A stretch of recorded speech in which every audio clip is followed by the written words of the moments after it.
Hello mga pangga, mga langga dyan. Welcome back to my YouTube channel. So, Miss Faith. Andito ulit kayo sa harapan at mag-vlog sa inyo. At pag-usapan po natin today yung housing loan. Paano ba kumuha ng housing loan? Kasi marami pa rin walang alam dyan. Sana mapanood itong video na to at matatapos nyo po ito until the end para meron po kayong idea. Hello mga kamangga, welcome back to my YouTube channel, Miss Faith. Hello po. Pag-usapan po natin po yung housing loan. Ano yung mga common questions na tinatanong po ng mga kababayan po natin. Okay? So pag-usapan po natin, ito po yung bibilisan ko na lang po para at least sana po masundan nyo po itong mga ano. So hindi natin patagalin para meron po kayong idea. Okay? So, ayun na po. Sinusulat ko na po. Ito, nasa phone ko po. Ito yung mga common question na regarding sa pag-ibig ng housing loan. So, ito po yun. Una, meron daw siyang pag-ibig dati, pag-ibig. Pero, nahinto daw. Paano daw? Makakuha pa rin ba daw siya ng bahay? Yes. Ang sagot niyan is yes na yes po. Makakuha po kayo. Ang gawin nyo lang po is ipagpatuloy nyo lang po yung contribution nyo within 24 months. Kailangan nakaano po kayo ng 24 months saka kayo makakuha ng housing loan. Yun po yung requirements nila. Okay? Kaya kailangan nyo po makumpleto nyo po yun. So, yung mga pangalawa, hindi daw siya member sa pag-ibig. Paano magpa-member? Makakuha ba rin ba daw siya ng housing loan? Ng housing na bahay? Makakuha ba rin ba siya ng bahay? Ang tanong dyan, ang sagot dyan, yes! Why not? Yes! Pwede. Ito lang po ang pamaraan para mapamember po kayo. Dalawa lang po ang kailangan. Magpautos kayo ng mga family members nyo or relatives nyo po. Okay? Then, number 2, go to site na lang po kayo dito sa site na to. Check nyo po sa description box below. Doon po, i-click nyo po yung link na yon at doon po kayo check nyo po doon. Doon po kayo mag-fill up ng form. Then, para maka-apply po kayo noon ng housing loan, kailangan nyo po, bayaran nyo po ng 24 months. Okay, 24 months ang kailangan required noon na contribution para makakuha kayo ng bahay, okay? Or pwede naman daw lump sum payment with minimum contribution of 200 per month. So 4,800, pwede ka na maka-loan. Yun po yun. Okay? Number 3, paano kung wala daw sa Pilipinas, katulad sa akin, nasa abroad? So ano daw po ang mga kailangan para daw magpa-member. Okay? Ang tanong dyan, ang sagot dyan, yes! Yes, of course! Kasi parehas po tayo, katulad sa akin, wala din naman akong alam sa mga ganitong mga ng pag-ibig. Kasi gusto ko talaga kumuha ng mga ganitong na to. Na lalo na pag swak lang sa budget natin, di ba? So, pwede daw.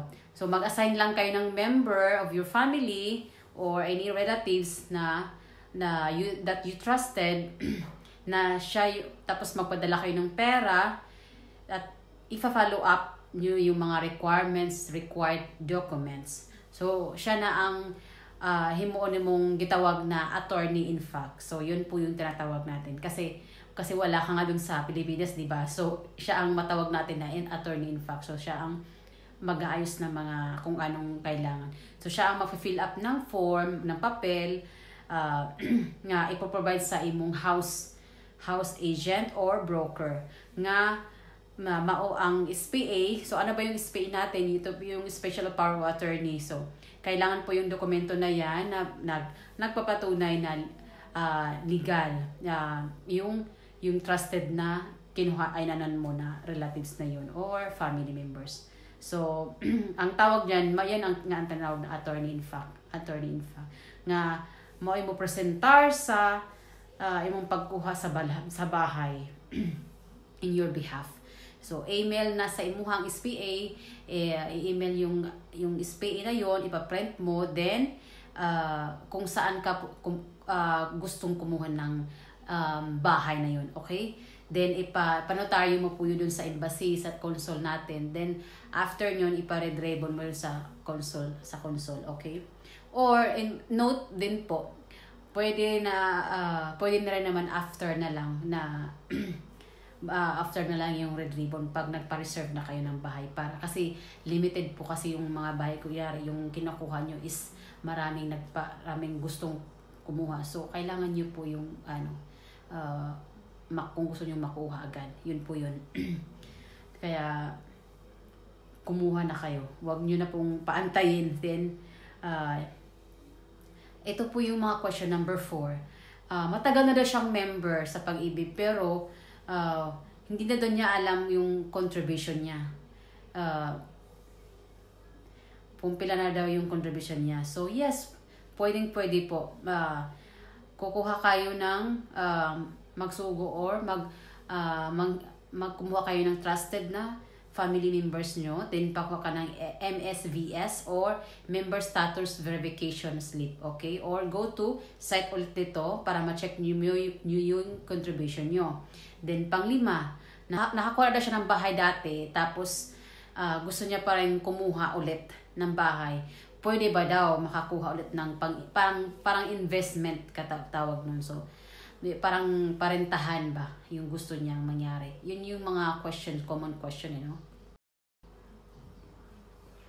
Okay, sagot niyan, yes, pwede po kayong kumuha.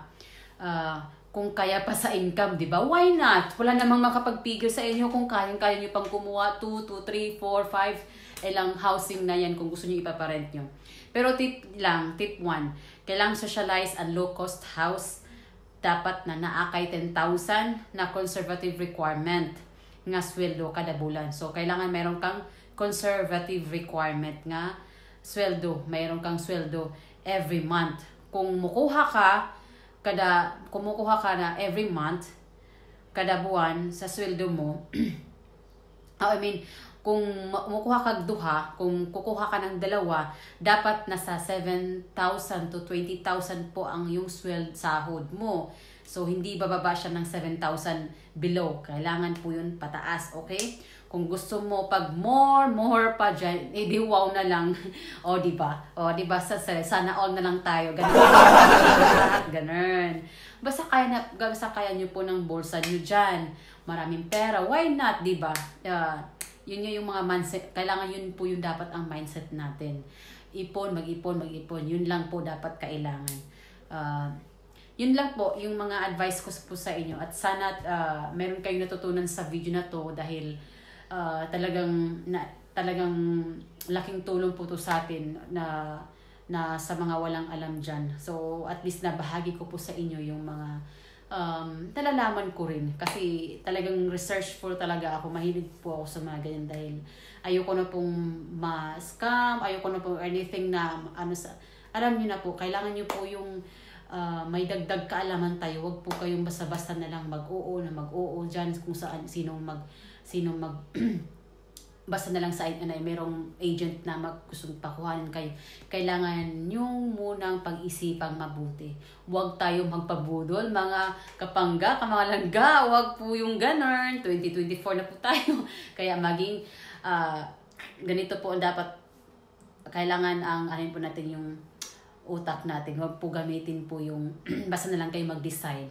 Iwasan nyo na po yung mag-decide ng alam nyo po yun. Alam nyo na po. Huwag kayo mag-decide agad-agad. So, kailangan pag-isipang mabuti 100 times. Okay? Thanks for watching mga kapangga, kamangalangga. So, ayan na po. Bye-bye. Thank you.